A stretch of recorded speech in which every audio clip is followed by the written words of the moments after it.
नमस्कार, वंदे मातरम। मैं हूं श्यामगिरी। आप देख रहे हैं हमारा चैनल मुद्दा भारत का। मुद्दा भारत का यानी मुद्दा आपका। मुद्दा आपका इसलिए बोलता हूं ताकि आपके भी कुछ मुद्दे हो तो हमें व्हाट्सएप पे भेजिए, वीडियो बना के भेजिए, आपकी जो है समस्याएं भेजिए, हम उसको अपने चैनल पर चर्चा करेंगे।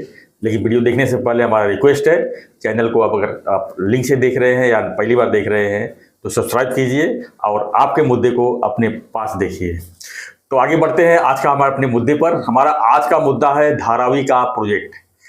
जी हाँ, धारावी इस समय जो है मुंबई की एक हॉट प्रॉपर्टी बनी हुई है और करीब 570 एकड़ में फैला ये एक स्लम प्रोजेक्ट है। और इस पे जो है बड़े बड़े बिल्डरों के, बड़े बड़े उद्योगपतियों की नज़रें हैं और बड़े बड़े पार्टियों को भी नज़रें हैं।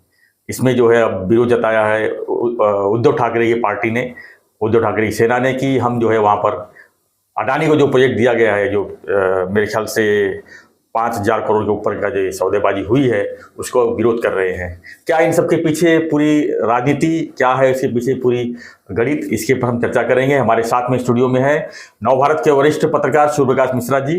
हम जानेंगे कि ये धारावी का प्रोजेक्ट के ऊपर इतना विवाद क्यों हो रहा है। आज धारावी पे मोर्चा भी है। सर, क्या कहेंगे इस पर?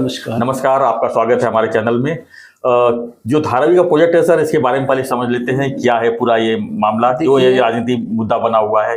धारावी का जो पुनर्वास का प्रोजेक्ट है जी, एक तरह से धारावी समझ सकते हैं। आप भी बहुत सालों से पत्रकारिता कर रहे हैं, मुंबई देख ही रहे हैं। बिल्कुल। धारावी जो है एक बहुत पुराना एक विवाद का स्थान कहिए या मुंबई का एक हब कहिए या मुंबई से जुड़ा सबसे बड़ी एक समस्या कहिए या उसको लेकर जो भी राजनीति चल रही है या जो भी विकास योजनाओं की बात हो रही है, उस पर तो लोग देख ही रहे हैं। लेकिन सबसे पहले इसके इतिहास में थोड़ा सा जाने की जरूरत है।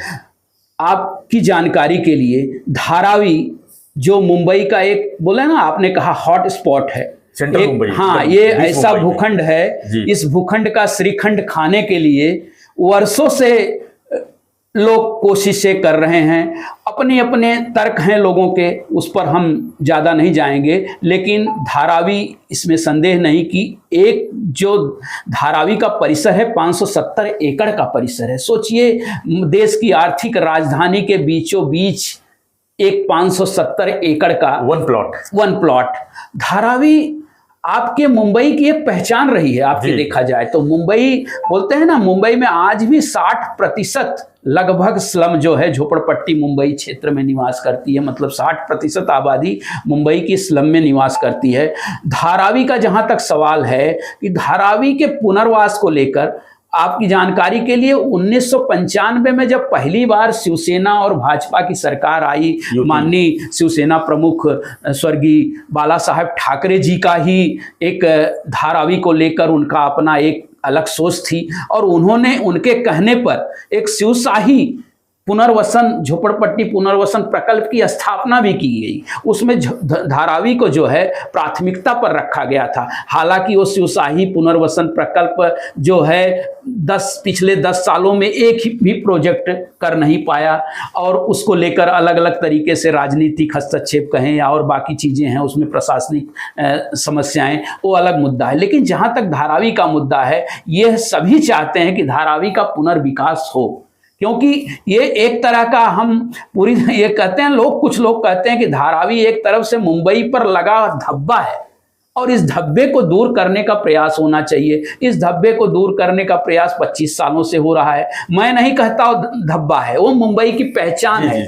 उसमें आप देखिए 60,000 से ज्यादा घर हैं और इन घरों में केवल लोग ही नहीं, लोग रहते हैं, उसमें अपना धंधा व्यापार करते हैं। एक से एक उद्योग हैं। आपको घरेलू उद्योग, लघु उद्योग, चमड़ा उद्योग, मिट्टी के उद्योग, बाकी कपड़ा उद्योग ऐसे फैले हुए हैं। मतलब एक 10 लाख से ज्यादा लोगों का और रहिवासी ठिकाना है धारावी। तो धारावी के पुनर्विकास पर अगर सरकार अच्छी तरह से सोचती है, लोगों को अच्छी सुविधाएं देती है, तो उसका स्वागत किया जाना चाहिए। अब रही बात ये उस पर राजनीति की, तो ये तो सभी जानते हैं कि राजनीति तो 25 सालों से ऊपर होती आई है और अब भी होगी। अब अडानी को दिया गया गया, अंबानी को दिया गया, किसी दूसरे बिल्डर को दिया जाए। आपकी जानकारी के लिए जब शिवशाही प्रकल्प की शुरुआत हुई थी तो उसमें अच्छे अच्छे बिल्डर सहभागी हुए थे उसको सुझाव देने के लिए। उसमें हीरानंदानी ग्रुप के निरंजन हीरानंदानी जी थे और काफी बिल्डर थे कि जिन्होंने कहा था कि नहीं, इसको एक अच्छी तरीके से इसको डेवलप किया जा सकता है, इसका और अच्छा उपयोग हो सकता है। मुंबई हमारे देश की आर्थिक राजधानी है, कम से कम जो स्लम में रहने वाले हैं उनका जीवन मान सुधरेगा। उसके बाद जो बचेगा भूखंड, उससे और भी सुविधाएं उपलब्ध हो सकती हैं और भी रोजगार आ सकते हैं। आप बीकेसी का उदाहरण ले लीजिए, बीकेसी कुछ नहीं था, बीकेसी से सटा हुआ है, बिल्कुल सटा हुआ एकदम। आज बीकेसी देखिए हब हो गया है। जो मोर्चा निकाल रहे हैं आज, वो उसी बीकेसी के किनारे पे रहते थे। कभी बाला साहब ने 25-30 साल पहले वहां जब कुछ नहीं था तब जाके वहां उन्होंने मातोश्री बंगला बनवाया था। सोचिए आप, उनकी अलग सोच थी एक, और इनकी सोच है कि भाई इसमें किस तरीके से उसको रोका जाए। हम नहीं कहते कि भाई लोगों को न्याय मिलना चाहिए, जो वहां रह रहे हैं उनको सरकार से बातचीत करके, सरकार सब कुछ नहीं कर सकती। उन्होंने कहा, उद्धव साहब ने, कि सरकार को करना चाहिए। सरकार क्या करेगी? 25 साल सरकार ने किया क्या? पिछले 1995 में जब उनकी खुद की सरकार बनी थी तो उन्होंने कुछ नहीं किया। उसके बाद वो भी 2.5 साल सरकार में थे, उन्होंने कुछ किया? जो कुछ हो रहा है, अगर कुछ अच्छी चीजें होती हैं धारावी के बारे में तो उसका स्वागत किया जाना चाहिए। हाँ, ये है कि अब उसको लेकर नियोजन की जहां तक बात होती है, अभी तो उसका प्रथम चरण है। तो 60,000 झोपड़ों की बात तो बहुत अलग है। 5,000 करोड़ बहुत कम राशि है जो आपने कहा अडानी जी ने ली है। तो एक छोटा सा हिस्सा है वो, 30, 35, 40 एकड़ का। वो 570 एकड़ का हिस्सा है। 570 एकड़ के विकास में मुझे लगता है 2500 साल लग जाते हैं, लेकिन कहीं ना कहीं तो उसकी शुरुआत होनी चाहिए। जब शुरुआत होगी तब कुछ आगे बढ़ेगा काम।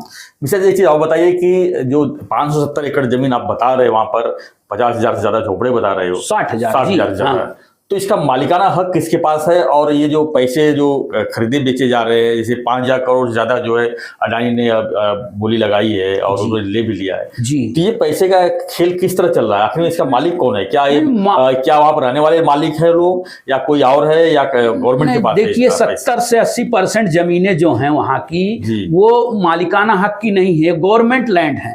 अलग अलग तरीके की उसमें गवर्नमेंट लैंड है, आरक्षण है, बाकी सारी चीजें उसमें। देखिए, आप देखे होंगे एयरपोर्ट तक की लैंड लेने की कोशिश की, एयरपोर्ट उससे सटा हुआ है, उसी झोपड़पट्टी से। इधर सायन पकड़ लीजिए, उधर इधर माहिम से लेकर, मतलब एक तरह का बहुत बड़ा वो क्षेत्र है। और ऐसा क्षेत्र है कि जो एक व्यापारिक केंद्र है, मुंबई का सेंटर है वो। और उसमें जो आपने कहा ना कि किसी के मालिकाना हक की बात नहीं। जब झोपड़पट्टी में जो भी नागरिक अब रह रहा है, 2000 के पहले का जो नागरिक है, वो किसी भी जगह पे रह रहा है तो उसके लिए तो उनका कब्जा है और वो मालिकाना हक का अधिकारी है। वो उसको पक्के घर मिलने चाहिए। ये सरकार की नीति है, सरकार का धोरण है। तो सरकार अपने धोरण के अनुसार उस पर कार्य कर रही है। लेकिन यहाँ कहीं कहीं ये हो रहा है कि जैसे बहुत सारे झोपड़े, आपकी जानकारी के लिए, 2000 के बाद भी हजारों झोपड़े ऐसे बने हैं। तो उनके इवन जब ये घोषणा हुई तब भी झोपड़े बांधे गए।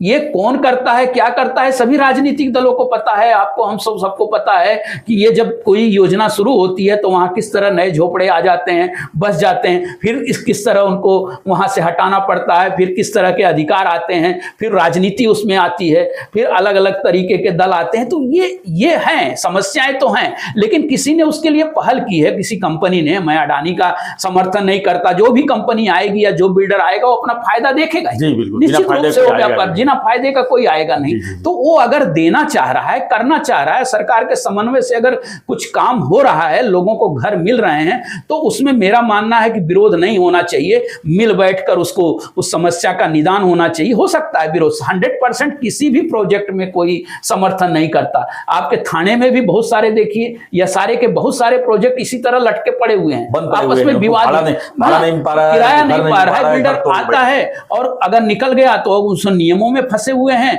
विवाद में फंसे हुए हैं, फिर राजनीति भी उसमें आती है। तो अल्टीमेटली इससे कौन प्रभावित हो रहा है? जो रहवासी है वो प्रभावित होता है, आम आदमी प्रभावित होता है। उसका जीवन मान जो ऊपर उठना चाहिए वो वहीं का वहीं रह जाता है। समस्याएं हैं उसके लिए भी, उसकी भी अपनी मांगे हैं, उसका भी अपना स्वार्थ है। लेकिन कुछ चीजें स्वार्थ से, राजनीति से ऊपर उठकर अगर की जाएंगी तो मेरा मानना है कि लोगों को एक अलग नजरिया या जीने का एक नया साधन प्राप्त हो सके। सर 60,000 से ज्यादा आप बोल रहे हैं रहिवासी वहां पर हैं जी। तो क्या उनको वहीं बसाया जाएगा कि वहां पर से वो कहीं और मुंबई से बाहर किया जाएगा? नहीं, योजना तो उनको वहीं पर है। योजना ये है कि FSI देकर उनका एक अलग से उनको इमारतें वहीं बना कर दी जाएं वहीं, और बाकी जगहों का, बाकी स्थानों का अलग तरीके से उपयोग किया जाए। अब उसका उपयोग, जो नीतियां बनी हैं, जो समझौते हुए हैं, अब उसमें मैं बहुत ज़्यादा गहरे जाने की जरूरत नहीं, लेकिन ये है कि वहीं का वहीं। कुछ लोग इसका विरोध, कुछ लोग ये है कि जो 2000 के बाद बसे हुए हैं,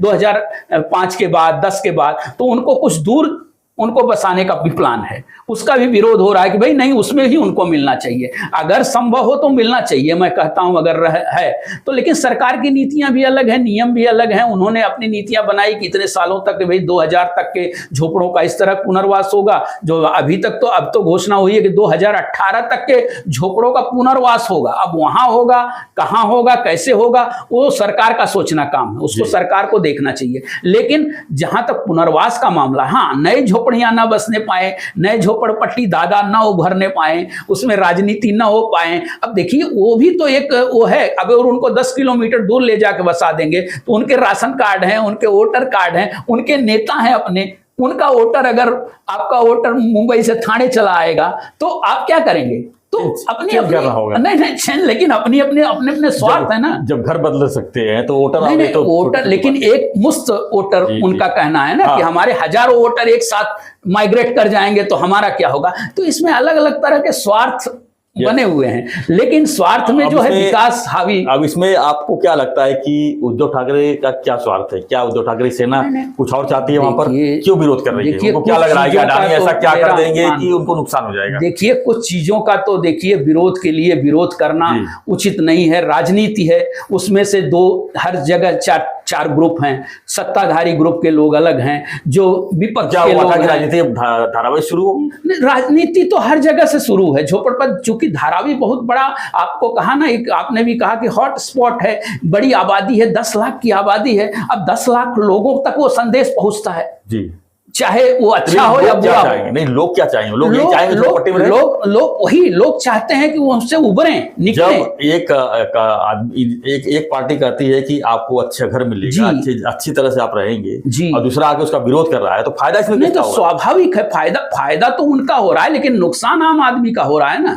वो होगा, लेकिन उसमें अगर समय लग गया और समस्याएं आई तो उसमें नुकसान तो आम आदमी का होना है। अडानी जिस तरह से अपना प्रोजेक्ट वहां पर बनाने जा रहे हैं जी, उन्होंने सब बताया भी होगा कि इस तरह का बिल्कुल लगा होगा। सर्वे लोगों को फायदे हित का है, क्या है? क्यों अभी तो उद्धव ठाकरे सेना क्यों उसमें विरोध कर रही है? क्या बताना चाहती है कि आपको घर, आपको वहां से भगा दिया जाएगा, आपको घर नहीं मिलेगा, आपको कुछ नहीं मिलेगा, इस तरह का कुछ? बिल्कुल जिस तरीके से, या सरकार विश्वास में जिस तरीके से लेना चाहती है, सरकार विश्वास में उतना नहीं ले पाई होगी रहिवासियों को, या जो सर्वे चल रहा है उसका भी कुछ विरोध हो रहा है। उसके अलग अलग कारण हैं उनका। कुछ लोगों का ना घर है, कुछ लोग उसमें व्यापार करते हैं तो उनको दुकानें चाहिए, बाकी बहुत सारे उसमें कारण है। लेकिन राजनीति उसमें सबसे बड़ा कारण मुझे प्रथम दृष्टया नजर आता है कि उसमें राजनीति तो है, वोटों की राजनीति है, या और बाकी चीजें उस अपने आप जुड़ जाती हैं कि भाई ये इसका व्यक्ति कर रहा है तो इसको इतना लाभ मिलेगा, आरोप प्रत्यारोप की राजनीति है। तो राजनीति तो निश्चित रूप से है, क्योंकि जहां इतनी बड़ी संख्या है वहां राजनीति आनी है। जैसे भी कहा गया ना, 10 लाख से ज्यादा आबादी वहां निवास करती है, तो ऑटोमेटिक राजनीति आ गई। लेकिन हम जैसे लोगों का, या जो जागरूक लोगों का है, उस तरीके का मानना है कि राजनीति कम से कम हो, राजनीति ना हो, और ये विकास हो लोगों का, उनको मिले, और जो नियमानुसार उनको मिले, ताकि उनका जीवन जो है एक नए सिरे से शुरू हो सके।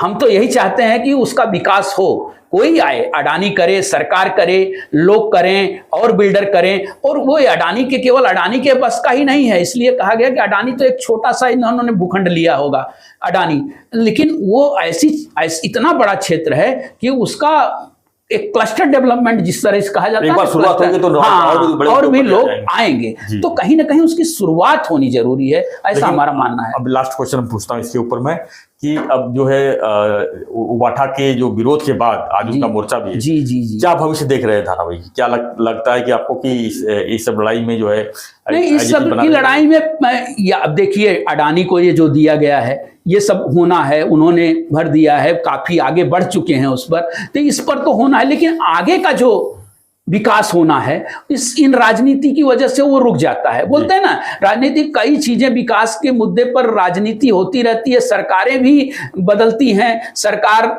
नई आती है तो उस पर एक अलग नीतियां बनाती है, तो वो अलग तरीके से चलने लगता है। लेकिन मेरे ख्याल से सेम इसी तरह का मामला बीडीडी चाल का अटका हुआ। हाँ, बीडीडी चाल का काफी वर्षों का, पिछली बार सरकार ने हस्तक्षेप नहीं किया, तब तक वो काम नहीं हुआ। हस्तक्षेप किया और सरकार ने अच्छा निर्णय लिया।